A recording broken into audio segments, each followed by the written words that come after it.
तो चलिए दोस्तों बताइए यहाँ पे क्वेश्चन मार्क की जगह पे क्या होगा। 5 है, 35 है, 7 है, यहाँ पे आपको बताना है। अब हम करेंगे क्या दोस्तों, यहाँ पे ध्यान दीजिएगा। यहाँ पे क्या करेंगे कि इसको 5 को कर देंगे स्क्वायर। 5 को स्क्वायर करेंगे तो 25 हो जाएगा, 10 जोड़ देंगे, कितना आ जाएगा, 35 आ जाएगा। फिर यही टर्म यहाँ पे अपनाएंगे तो 7 स्क्वायर करके क्या करेंगे, 5 स्क्वायर प्लस 10 किए थे तो 7 स्क्वायर प्लस 10 कर दिए तो 49 प्लस 10 59 आ जाएगा। लेकिन ऑप्शन में 59 है नहीं, तो यहाँ पे कुछ अलग टर्म हम ट्राई करेंगे। अब हम करेंगे क्या दोस्तों कि यहाँ पे देखिए 5 7 35, 7 7 49, कुछ भी नहीं हो रहा है। यहाँ पे 5 क्या है, 5 गुणे 7 कर दिए और 7 गुणे क्या करेंगे, 11 कर देंगे, ठीक है। अब आप कहिएगा यहाँ पे तो गुणे 7 कर दिए, यहाँ पे गुणे 11 कर दिए, कोई बात थोड़े हुआ। तो देखिए यहाँ पे कौन सा लॉजिक यूज किया गया है, यहाँ पे प्राइम नंबर वाला लॉजिक यूज किया गया है, जिसको हम लोग अभाज्य संख्या भी बोलते हैं या ऋण संख्या भी बोलते हैं, ठीक है। तो ये ऋण संख्या होता क्या है, जो संख्या खुद से कटे और 1 से कटे, जैसे 2 हो गया, 3 हो गया, 5 हो गया, 7 हो गया, 11 हो गया, 13 हो गया, 17 हो गया, 31 हो गया, ऐसे करके 1 से लेकर के 100 तक के बीच में टोटल 25 प्राइम नंबर होते हैं। 2 नंबर का सवाल दोस्तों पूछ देता है। कोई भी संख्या ऐसा जो किसी से नहीं कटता हो, जैसे 31 हो गया, 31 किसी से नहीं कटता है, और ये 2 संख्याओं का प्रोडक्ट भी नहीं होता है। जैसे 18 हो गया ना, 18 को आप 2 गुणे 9 कर सकते हैं, ठीक है, 3 गुणे 6 कर सकते हैं। लेकिन अगर प्राइम नंबर रहेगा ना तो आप उसको प्रोडक्ट नहीं बना सकते। किसी भी 2 संख्या से गुणा कीजिएगा 17 नहीं आएगा, किसी भी 2 संख्या से गुणा कीजिएगा 31 नहीं आएगा। तो ये प्राइम नंबर फैक्टर यहाँ पे यूज किया गया है। और 2 के बाद 3 आता है, 3 के बाद 5, 5 7 और इसके बाद 11 सीधे आता है अगला प्राइम नंबर। तो सबसे छोटा प्राइम नंबर 2 हो गया। तो इसके बाद 3 5, 5 के बाद अगला 7 है, तो यहाँ पे 5 है ना, तो 5 में अगले प्राइम नंबर से गुणा किया गया। 5 के बाद अगला प्राइम नंबर 7 हो गया तो 7 से गुणा किया गया। और यहाँ पे 5 7 हो गया ना, तो 7 के बाद अब अगला प्राइम नंबर कौन सा आएगा, 11 आएगा। तो यहाँ पे 11 से हमने गुणा कर दिया, 5 7 11। तो यहाँ पे आपका 11 7 77, ऑप्शन नंबर डी सबसे छोटा प्राइम नंबर 2 होता है, ध्यान रखिएगा। और यहाँ पे चलिए अगला सवाल देख लेते हैं।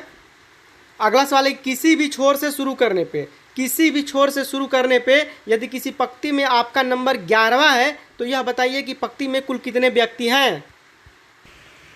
अब देखिए ऐसे सवाल को कैसे बनाना है। किसी भी छोर से अगर कहे कि यदि किसी पंक्ति में आपका नंबर 11वां है या 5वां है या 6वां है, कोई भी है, तो आपको करना क्या है कि ये वाला जितना लिखा है ना, ये वाला 11वां 6वां 7वां 8वां जितना भी लिखा हो उतना आपको लिख लेना है। जैसे कि 11वां लिखा है, अगर 7वां लिखा रहता है तो 7 लिख दे, 8वां लिखा रहता है 8 लिखते हैं, 11वां लिखा है तो हम यहाँ पे 11 लिख लेंगे। और फिर उतना ही इसमें और ऐड कर देना है ना। जितना लिखा है उतना उतार के फिर उतना ही ऐड करके -1 कर दीजिए, ठीक है। और जितना आएगा वो आपका आंसर हो जाएगा। तो यहाँ पे 21 हो जाएगा। तो यहाँ पे जैसे एग्जाम्पल समझ लेते हैं कि किसी भी छोर से यदि किसी पंक्ति में आपका नंबर 5वां है, ठीक है, 5वां है, तो 5वां है तो पंक्ति में कुल कितने व्यक्ति हैं, तो 5वां है तो 5 में हमने क्या किया, और 5 जोड़ के 1 घटा दिया, यानी कि 9 आ गया। तो हम चलिए यहाँ पे एग्जाम्पल से देख लेते हैं, ट्राई करके। 1 2 3 4 5 6 7 8 9। और ये सवाल कर रहा है किसी भी छोर से शुरू करने पे पंक्ति में अगर आपका नंबर 5वां है, तो हमने यहाँ पे देखिए 1 2 3 4 5, ये 5वां हो गया ना। इस छोर से भी 5वां आ रहा है और इस छोर से भी 1 2 3 4 5वां आ रहा है ना। तो ऐसे करने पे टोटल कितना हो रहा है, 1 2 3 4 5 6 7 8 9।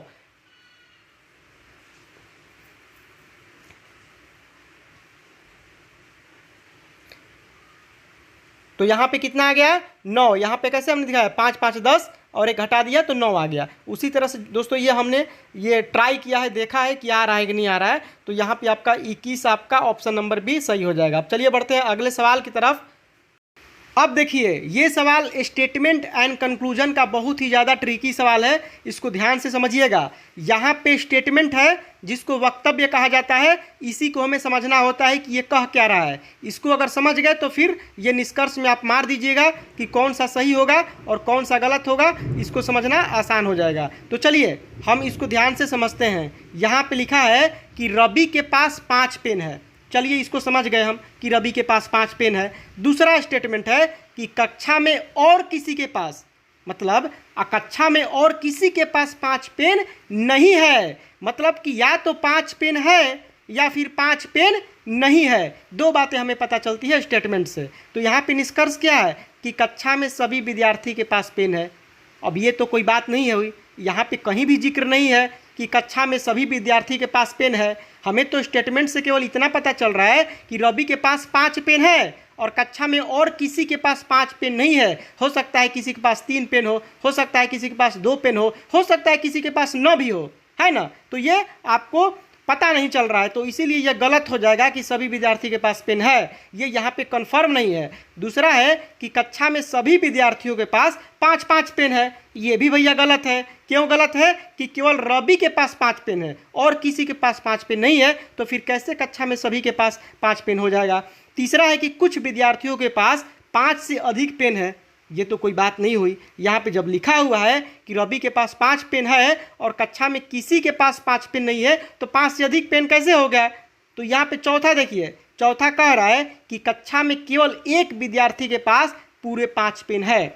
अब यहाँ पे देखिए, अब ये यहाँ पे क्लियर हो गया, रवि के पास 5 पेन है, कक्षा में केवल एक विद्यार्थी के पास। तो आप कहिएगा कि कैसे पता चला कि रवि कक्षा का ही विद्यार्थी है। तो यहाँ पे देखिए, यहाँ पे लिखा है ना कि कक्षा में और किसी के पास नहीं, अगर ये और नहीं रहता ना तो हम कह देते कि रवि कक्षा का नहीं है। अगर मान लीजिए और को हटा दिया जाए और केवल बोला जाए कि कक्षा में किसी के पास 5 पेन नहीं है और ये लिखा रहता है कि रवि के पास 5 पेन है, तो रवि कक्षा के विद्यार्थी नहीं होता। लेकिन जब यहाँ पे और लग गया ना तो सारा का सारा मंजर चेंज हो गया। जब और लग गया तो यह प्रूफ हो गया कि रवि जो है इसी कक्षा का विद्यार्थी है।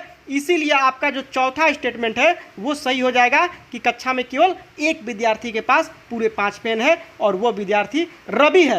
ठीक है, समझ गए ना। ये और लगने से ये जो रवि है ना इसी कक्षा का विद्यार्थी बन गया, अगर और नहीं रहता तो ये नहीं बनता। इसीलिए आपका चौथा स्टेटमेंट पूरी तरह से सच है। तो आप बोल सकते हैं कि आपका केवल निष्कर्ष 4 निकलता है। ठीक है, तो ये आपका सही हो जाएगा। अब चलिए बढ़ते हैं अगले सवाल की तरफ। अब देखिए यहाँ पे अगला सवाल है कि निम्नलिखित में से कौन सा आरेख जल, नमक और चीनी का निरूपण करता है। देखिए जल, नमक और चीनी, यहाँ पे जल, नमक और चीनी लिखा गया है। यहाँ पे जल है, नमक है और चीनी है। इसमें से कौन सा जो आप देख सकते हैं कौन सा चित्र सही होगा इसका, तो यहाँ पे जो ऑप्शन नंबर बी होगा ना दोस्तों, यहाँ पे बी, ये आपका बिल्कुल सही हो जाएगा। ये तीनों अलग अलग हैं। ठीक है, ये तीनों अलग अलग हैं, इसलिए हम इसको ऐसे ऑप्शन नंबर बी कर देंगे। यहाँ पे अब तो ठीक हो गया। अगला सवाल चलिए देख लेते हैं। सारे सवाल दोस्तों पूछे हुए सवाल है, प्रश्न आकृति आप देख सकते हैं और उत्तर आकृति, इसमें से कौन सा सही होगा। यहाँ पे देखिए, यहाँ पे ऐसे है, फिर आपको यहाँ पे एक लाइन और बढ़ गया, यहाँ पे त्रिभुज हो गया, यहाँ पे एक लाइन और बढ़ गया तो चतुर्भुज हो गया, तो एक लाइन और बढ़ा दीजिए पंचभुज हो जाएगा। तो देखिए यहाँ पे पंचभुज कहाँ पे है, 1 2 3 4 5, ये पंचभुज है ना। यहाँ पे देखिए ये 2 है रेखा, तीसरा रेखा हो गया तो त्रिभुज बन गया, चौथा हो गया चतुर्भुज, एक एक लाइन बढ़ रहा है। तो अब पंचभुज तो केवल एक ही है, ऑप्शन नंबर बी। ये तो खटभुज है ना, 1 2 3 4 5 6, तो ये आपका ऑप्शन नंबर बी राइट हो जाएगा। अगला देखिए, यहाँ पे प्रश्न आकृति है, उत्तर आकृति है। यहाँ पे ये जो गोलका है ना, देखिए यहाँ पे ये यहाँ से नीचे चला गया, क्लॉकवाइज बढ़ रहा है। ठीक है, फिर यहाँ तो अब आपको यहाँ पे हो जाएगा इस कोना में, तो इस कोना में या तो ये होगा नहीं तो ये होगा। अब देखिए ये तो 2 ठीक हो गया कि ए होगा नहीं तो सी होगा। अब देखिए यहाँ पे गुणा का है ना, यहाँ पे क्लॉकवाइज ये भी बढ़ रहा है, इस कोना हो गया, फिर इस कोना, अब अगला बार इस कोना होगा। तो ये तो आपको इस कोना में केवल ए में दिया गया है, ए में दिया गया है ना, तो आपका ए बिल्कुल राइट हो जाएगा, ऑप्शन नंबर ए आपका बिल्कुल सही हो जाएगा। अगला देखिए, निम्न आकृतियों में से कौन सा मेजों, कुर्सियों, फर्नीचर के बीच में संबंध दर्शाता है। तो मेजों, कुर्सियों और फर्नीचर, क्या लगता है दोस्तों आपको देख कर कि कौन सा होगा। मेज जो होता है दोस्तों लकड़ी का होता है ना, कुर्सी लकड़ी का है, ये सब फर्नीचर से जुड़े हुए हैं, या आप कह सकते हैं कि सभी फर्नीचर से जुड़े हुए हैं। तो ये आपका फर्नीचर हो गया और फर्नीचर में आपका मेज हो गया या कुर्सी हो गया, तो आपका ऑप्शन नंबर डी आपका यहाँ पे बिल्कुल बिल्कुल राइट हो जाएगा। तो दोस्तों ये आपका डी हो गया। एसएससी डाटा एंट्री ऑपरेटर 2009 में पूछा गया सवाल है।